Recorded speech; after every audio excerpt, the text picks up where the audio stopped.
She thought he was going to finish what the others had started. Emily Carter stood barefoot in the brittle yellow grass behind the old barn, her toes pressed into the dry earth as if she could sink into it and disappear. Her hands trembled, but she forced them still around the jagged piece of broken fence she held across her chest. It wasn't much of a weapon, just a cracked length of pale wood. But it was all she had left between herself and another man who might decide she didn't matter. "Get out! Leave me alone," she said, her voice raw and shaking. The man didn't stop right away. Daniel Brooks stood about 10 feet from her, broad and weathered, his gray-streaked beard catching the harsh Kansas sunlight. His boots were still coated with trail dust, and his shoulders carried the slow heaviness of someone who had ridden longer than his body wanted. He removed his hat, not in greeting, but so she could see his face clearly. If you're watching this, subscribe and let me know where you're watching from. This story gets much more intense, and I'd love to hear your thoughts in the comments below. "I ain't here to hurt you," he said quietly. Emily flinched anyway. She had heard those words before. Her wrists were bruised, faint blue marks circling them like fingerprints that refused to fade.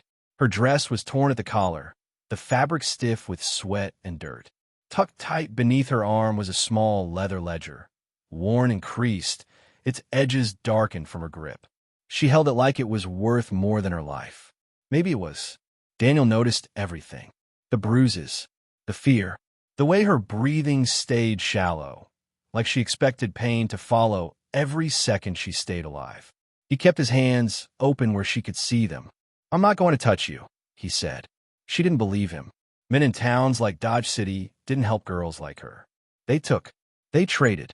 They buried the truth when it became inconvenient. The barn behind her smelled of old hay and heat. The wooden boards were stained dark in places, marks left behind by years of work and things nobody talked about. The sun hung high overhead, merciless and hot, pressing down on both of them. Daniel took one slow step forward. Emily raised the broken rail higher. "I said stop." He stopped, not because he feared the wood in her hands, but because he saw something in her eyes he hadn't seen in a long time. She wasn't angry. She was terrified, and terror like that didn't come from nowhere. Behind her fear was something else, something heavier, something final. Daniel had spent most of his 48 years reading men. He knew liars. He knew thieves. He knew the look of someone trying to hide guilt. This wasn't that look. This was survival. A movement in the distance caught his attention. A rider approached slowly from the far side of the barn, his horse kicking up lazy clouds of dust. The man sat straight in the saddle, his hand resting close to his hip where his gun waited. He wasn't in a hurry. Men like him never were. They never needed to be. Emily hadn't noticed him yet. Her eyes stayed locked on Daniel, as if he was still the worst danger in the world. Daniel didn't turn his head fully. He didn't want to alarm her, but he understood something had already gone wrong long before he arrived. The rider drew closer. The badge on his chest caught the sunlight. Deputy Mark Ellis. His expression was calm, but his eyes weren't. They moved between Daniel and the girl with careful calculation, like he was already deciding how the story would end. Another rider followed behind him. This one smiled. Thomas Reed. Clean clothes. Calm face. Cold eyes. He looked at Emily the way a rancher looked at a wounded animal. Not with concern, with ownership. Emily finally saw them. Her fingers tightened around the ledger. Daniel noticed that too. Whatever was written inside that small book had started all of this. Thomas spoke first. "There she is," he said casually. "The thief." Emily shook her head quickly. "No, that's not true." Her voice cracked. Deputy Ellis looked at Daniel. "And you," he said. "Step away from her." Daniel didn't move right away. He could feel it now. The truth wasn't standing with the law. It was standing barefoot in the dirt, shaking, holding a broken piece of wood. And nobody else seemed to care. Deputy Mark Ellis kept his hand near his gun, not touching it, but close enough to remind everyone it was there. His eyes stayed on Daniel, studying him like a problem he didn't want to solve but might have to. "I said step away," Mark repeated, calmer this time. Daniel slowly lifted both hands a little higher, showing his palms. He took one careful step back, then another. He could feel Emily's fear behind him, sharp and fragile, like glass ready to shatter. "I wasn't hurting her," Daniel said quietly. Thomas Reed let out a soft laugh under his breath. It wasn't loud, but it carried something ugly inside it. "Funny," Thomas said. "That's not how it looked from town." Emily's voice came out small. "I didn't steal anything." Thomas didn't even look at her when he answered. "That's not what honest men are saying." Honest men. The words hung in the air like smoke. Daniel glanced back at her. She was still clutching that small leather ledger against her ribs, her knuckles pale from the pressure. Her shoulders were tight, like she expected someone to grab her at any second. He had seen fear before. He had lived with it once, years ago, on a cold morning in Texas. The day his younger brother never made it home. The day someone they trusted decided money mattered more than loyalty. That same helpless look lived in Emily's eyes now. Mark shifted his weight in the saddle. "Girl," he said, not unkindly, but not gently either. "You're coming back to town. Sheriff wants to sort this out." Emily didn't move. Her breathing grew faster. "Please," she whispered, "don't make me go back there." Thomas finally turned his head toward her. His smile stayed, but it didn't reach his eyes. "You don't get to choose," he said. Daniel felt something twist in his chest. He didn't know her story, didn't know her past, but he knew one thing for certain. People who were guilty didn't look like that. They didn't look like they were already mourning their own ending. Mark noticed the ledger under her arm. His eyes narrowed slightly. "What's that you're holding?" he asked. Emily froze. For a moment, nobody breathed. "It's nothing," she said quickly. Thomas's smile faded just a little. That was the first crack in his calm. "It belongs to me," Thomas said. She took it. Emily shook her head harder now. "No, you're lying." Her voice broke, and she hated herself for it. She didn't want to sound weak in front of them. Weakness was something men like Thomas fed on. Mark looked between them, uncertainty flickering across his face. He wasn't a stupid man. He could see the fear. He could hear the truth trying to crawl out of her voice. But he could also feel Thomas watching him. Waiting, expecting. Daniel saw it too. That silent pressure.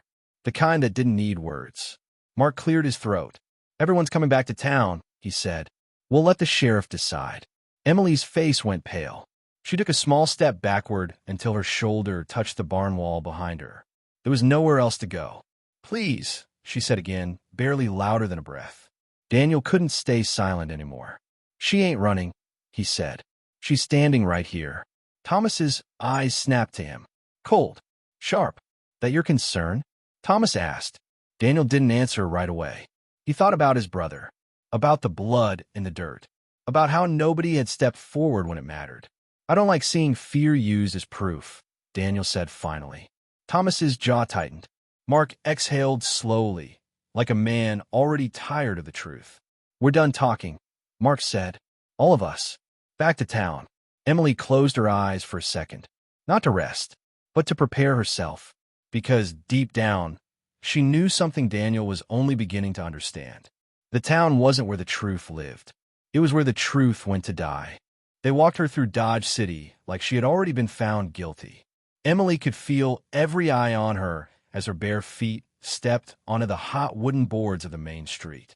The rough surface scraped her skin, but she didn't react. Pain had started to feel normal. People paused in their conversations as she passed. A man outside the saloon stopped mid-sip. Two women near the general store went quiet, their faces tight with curiosity, not kindness. Nobody asked if she was all right. Nobody asked what happened. They just watched. Daniel walked a few steps behind her, his jaw clenched, his eyes moving across the street, watching the watchers. He knew that look on people's faces. He had seen it before. It was the look people wore when they were relieved the trouble had chosen someone else. Deputy Ellis walked beside Emily, holding her arm, not rough, but firm enough to remind her she wasn't free. "You don't need to hold me," she said softly. Mark hesitated, then loosened his grip slightly. But he didn't let go. "It's just procedure," he muttered. Emily almost laughed at that. Procedure. Such a clean word for something that felt so dirty. Thomas Reed walked ahead of them, calm and confident, like a man escorting something he already owned. He tipped his hat at a passing rancher, even smiled once, as if this was just another ordinary afternoon.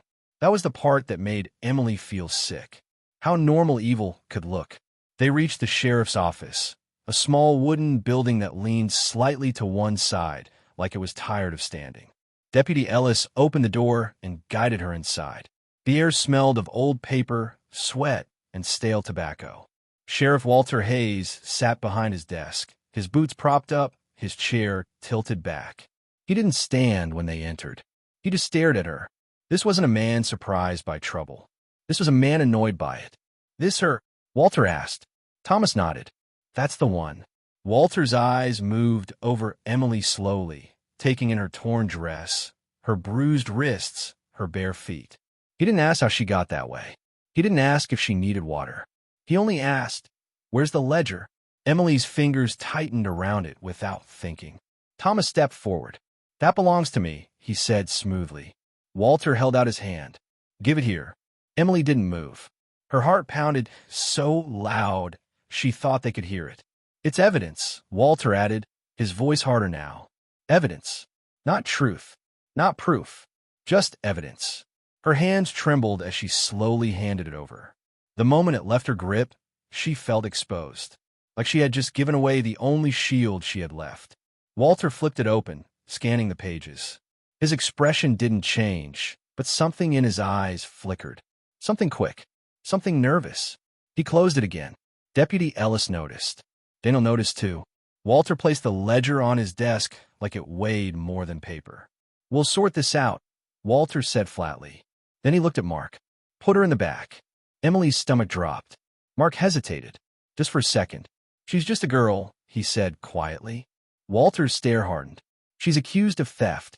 That was all it took. Mark gently took Emily's arm again and led her toward the back room. She didn't resist. She didn't speak. She had learned by now that fighting only made men harder. The holding room was small and dim. One narrow bench, one tiny window, too high to reach. Mark opened the door. Emily stopped in the doorway. "Please," she whispered, "don't leave me alone with them." Mark swallowed, but he couldn't meet her eyes. "I'll be right outside," he said. It wasn't a promise. It was an apology. She stepped inside. The door closed behind her with a hollow wooden click that echoed louder than it should have. Out in the main office, Daniel stood still, his hands at his sides. Thomas leaned casually against the wall. Sheriff Hayes rested his hand on the ledger. And in that quiet moment, Daniel understood something that made his blood run cold. This wasn't about finding the truth. This was about burying it. The sound of the cell door closing stayed in Emily's chest long after the echo faded. She sat slowly on the narrow wooden bench, her hands resting in her lap, though they didn't feel like her own anymore. They felt distant, weak. Her fingers still curled slightly, like they were holding the ledger that was no longer there. That small book had been the only reason she was still alive. Now it was sitting out there with them. She stared at the floor, her dry lips pressed together, trying not to let her thoughts run too far ahead. Because when they did, they always led to the same place. A dark place, a quiet place, a place where nobody would ever hear her again. Outside the door, she could hear their voices, muffled, low, deciding her future like it was a simple thing. She pulled her feet up on a bench, wrapping her arms around herself. For the first time since this started, she allowed herself to feel how tired she was. Not just in her body, in her soul. She was 19 years old. 19 wasn't supposed to feel like the end of everything. Out in the main office, Daniel hadn't moved. He stood near the wall, his hat in his hands, watching Sheriff Hayes and Thomas read without saying a word. He had learned a long time ago that silence could tell you more than talking ever would. Thomas didn't look worried. He looked comfortable. Too comfortable. Sheriff Hayes flipped through the ledger again, slower this time. His fingers paused on certain pages, then moved on quickly, like he didn't want to think too hard about what he was seeing. Daniel noticed the sheriff's jaw tightened slightly. "You sure this is yours?" Hayes asked Thomas. Thomas didn't hesitate. "Of course."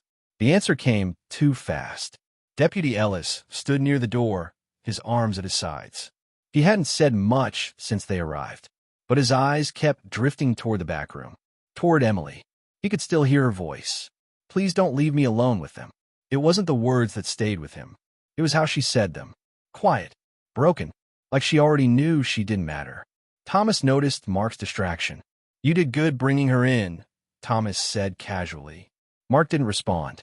Thomas stepped closer, lowering his voice. "Not everyone would have done the right thing." Mark finally looked at him.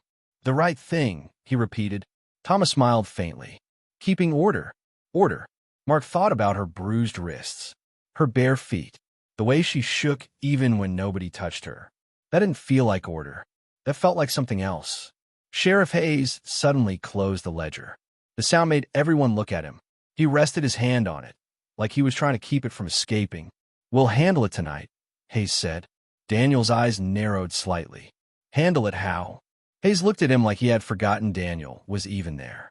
"You can go," Hayes said flatly. Daniel didn't move. Thomas's smile returned. "Sheriff said you can go." Daniel met his eyes. For a moment, neither man blinked. Daniel had seen men like Thomas before.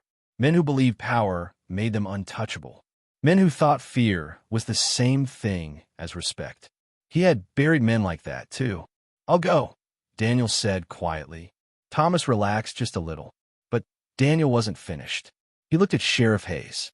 That girl didn't look like a thief. Hayes's expression hardened. "Careful." It wasn't advice. It was a warning. Daniel placed his hat back on his head.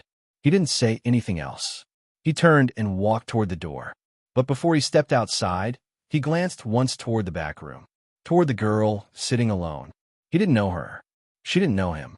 But he knew one thing for certain. If he walked away now, nobody else would come back for her. And some mistake stayed with a man forever. He stepped outside into the fading sunlight, the heat of the day giving way to the slow chill of evening. The town looked peaceful, normal, like nothing was wrong. But Daniel had lived long enough to understand the truth. The worst things didn't happen in the open. They happened in quiet rooms, behind closed doors, where nobody was supposed to see. The sun had almost disappeared, leaving Dodge City in that quiet, uneasy space between light and darkness. Daniel stood across the street from the sheriff's office, near the old feed store, his shoulder resting against the wooden post. He hadn't planned on staying. A smarter man would have kept walking, found a bed, a drink, and forgotten the whole thing by morning. But he couldn't. Through the dusty window, he could see shadows moving inside the office. Sheriff Hayes, Thomas Reed, Deputy Ellis, and somewhere in the back, Emily. He could still see her face the way she looked at him behind the barn. Not angry, not hateful, just afraid. Afraid in a way that didn't ask for help because it didn't believe help existed. Daniel had seen that look once before. His brother Jacob had worn that same expression the night everything went wrong. It came back to him now in pieces. The sound of gunfire, the smell of sweat and dirt. Jacob lying on his back, staring up at the sky like he didn't understand how the world could end so fast.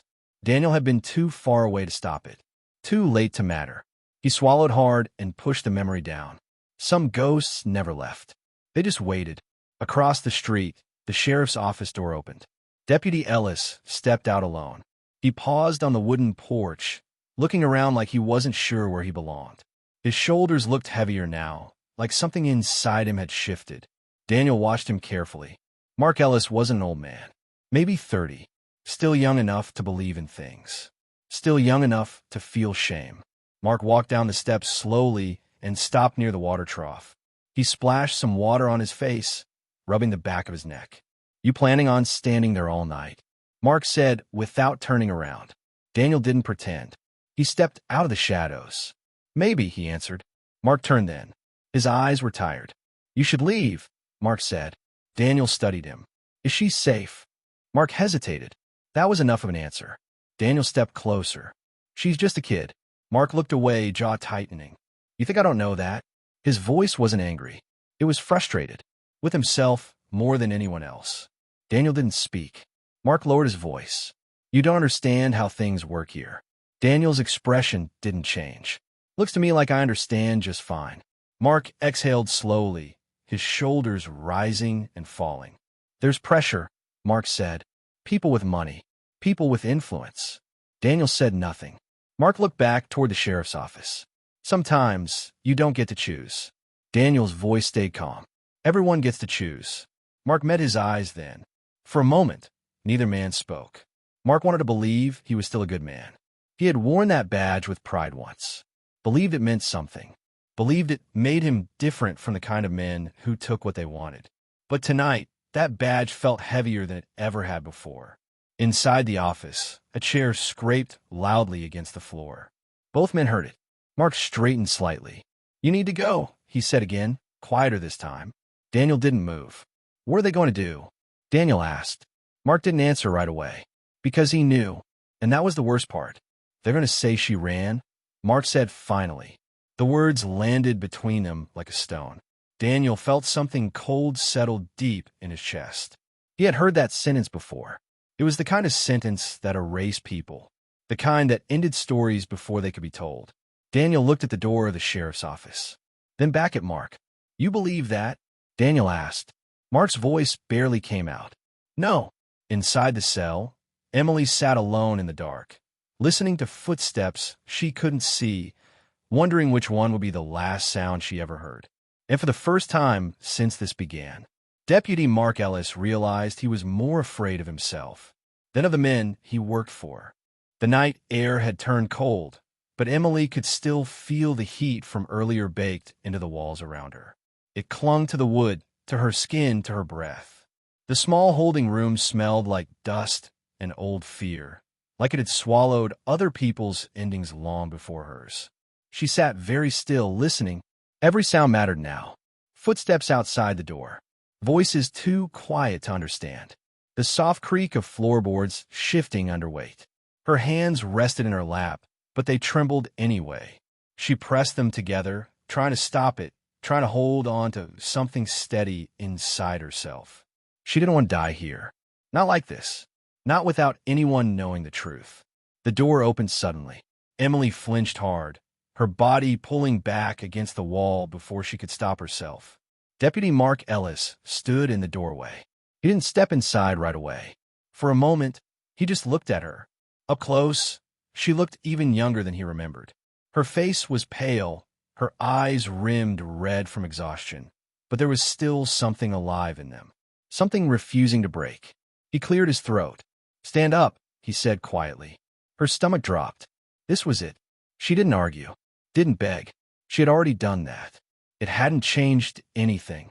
She stood slowly, her legs weak beneath her. Mark noticed. He noticed everything now. "I'm not going to hurt you," he said. The words sounded hollow, even to him. Emily searched his face, trying to find something real there. Something human. "Are they going to kill me?" she asked softly. The question hit him harder than he expected. He opened his mouth, but nothing came out, because he didn't know how to lie anymore. He looked away. "Just come with me." He led her out the back door of the sheriff's office into the alley behind the building. The night wrapped around them, dark and quiet. The town had gone to sleep. No witnesses. No questions. Emily's heart pounded so loud she could hear it in her ears. She saw him then. Thomas Reed stepped out of the shadows ahead of them. His sleeves were rolled up, his gun already in his hand. He looked calm, satisfied, like this was something he had done before. Emily stopped walking. "No," she whispered. Mark stopped too. Everything inside him screamed that this was wrong, that this wasn't justice. This wasn't law. This was murder. Thomas looked at Mark. "You did the right thing bringing her out here." Mark didn't answer. Thomas tilted his head slightly. "Go on." Mark's hand moved slowly toward his gun. Emily saw it. Her chest tightened, her breath catching. This man had walked her here. This man had spoken gently to her. And now he was going to end her. She closed her eyes. She thought of her mother's voice. She thought of sunlight. She thought of all the things she would never see again. A sound broke the silence. Footsteps. Slow. Steady. Thomas turned. Daniel Brooks stepped out of the darkness at the far end of the alley. His face was calm, but his eyes were not. "I was hoping I was wrong," Daniel said quietly. Thomas's expression hardened. "This doesn't concern you." Daniel didn't stop walking. "It concerns me." Mark's heart pounded in his chest. Everything was moving too fast. Everything was falling apart. Thomas raised his gun slightly. "Last warning." Daniel stopped a few feet away. His voice stayed steady. "You don't have to do this." Thomas smiled faintly. "It's already done." Mark stood between them, his gun half drawn, his hand shaking. Emily opened her eyes. 3 men, 3 guns, 3 choices, and only one of them would decide whether she lived or died. Mark could hear his father's voice in his head. A badge don't make you right, son. Your choices do. His hand tightened around the grip. For the first time since putting on that badge, he understood what it really meant. Mark Ellis's hand trembled, but his mind had never been clearer. The alley was silent except for the faint sound of wind brushing dust across the ground. Thomas Reed stood with his pistol raised, confident, certain this would end the way he wanted. Emily stood frozen, her whole body locked in fear. Daniel Brooks stood a few feet away, calm but ready, his eyes fixed on Thomas. Mark realized something in that moment. This was the line between the man he pretended to be and the man he actually was. Thomas spoke without looking at him. Do it. Mark didn't move. Thomas glanced at him, annoyed. Finish it. Blame the rancher. Nobody will question it. Nobody will question it. Those words made Mark feel sick. Because he knew Thomas was right. The town would accept it. They would nod their heads and move on. Another quiet lie buried in Kansas dirt. Emily's voice came out small. Please. That single word broke something inside him. He saw his younger sister in her face. Saw the same fear. The same helplessness. And he knew he couldn't live with himself if he let this happen. Thomas's voice turned sharp. I said do it. Mark slowly raised his gun. Emily closed her eyes. Daniel tensed. Thomas smiled, satisfied. Mark pulled the trigger. The gunshot exploded through the alley. Thomas's smile vanished. His body jerked as the bullet struck his shoulder, spinning him off balance. His gun fell from his hand, hitting the dirt with a dull thud. For a moment, nobody moved. Thomas stared at Mark in shock. You? Daniel moved fast, stepping forward and kicking Thomas's gun out of reach. He forced him down, holding him there. Mark kept his gun raised, his breathing heavy. Sheriff Hayes burst out the back door, his face red with anger. What the hell is wrong with you? Mark didn't lower his weapon. There's proof, Mark said firmly. In the ledger. Hayes froze. Daniel looked at Mark, really looked at him. And for the first time, he saw a man choosing courage over comfort. By sunrise, a U.S. Marshal arrived from Fort Dodge. The ledger was opened on the sheriff's desk. Emily stood beside it, her hands steady now. Names were read. Amounts were spoken. Truth filled the room like light. Thomas Reed was taken away in chains. Sheriff Hayes removed his badge slowly, his face pale with defeat. Mark Ellis removed his own badge, too. He placed it on the desk. I don't deserve to wear it, he said quietly. The marshal studied him. You earned it more tonight than most men ever do. Later that afternoon, Emily stood on the wooden boardwalk outside. She wore a pair of boots Daniel had given her. They were slightly too big, but she didn't care. For the first time in days, she felt like she could breathe. Daniel stood beside her. You didn't have to stay, she said. He shrugged slightly. Yeah, I did. She looked at him. Why? Daniel thought for a moment. Because once, he said quietly, nobody stayed for someone I loved. Emily didn't know what to say, so she just nodded. Mark walked past them, no badge on his chest now. He looked lighter, not because he had lost something, because he had finally chosen something. He paused and looked at Emily. I'm sorry. She saw the truth in his eyes, and she forgave him, because sometimes the bravest thing a person can do is choose what is right, when it would be easier to choose nothing at all. The truth was simple. A badge didn't make a man good. Power didn't make a man right. A man was defined by the moment he stood between fear and innocence and decided which one he would protect.